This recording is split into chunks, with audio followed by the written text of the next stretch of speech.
Tandaan mong nasa likod ako ng simbahan. Maghihintay sa'yo, mahal ko. Malapit na tayong lumaya, mahal ko. Anong oras na, Elena? Alas 9 na, Mama. Mama, may sasabihin sana ako sa'yo. Hindi na ako babalik sa kolehiyo, Mama.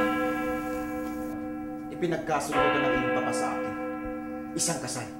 Ngunit, Arturo, hindi kita mahal! Inabuti kong ipagkasundo ka kay Arturo. Nung matapos ng iyong kaibangan. Sa inutil at traidor na Marshal! Traidor ba ang magnais na lumaya sa mga pang-aapi ng mga Kastila?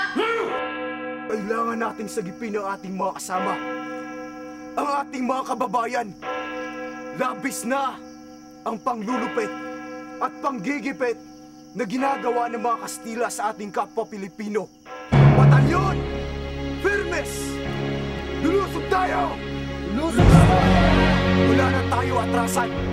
Ang tatalikod sa harap ng kaaway ay ako mismo ang babaril.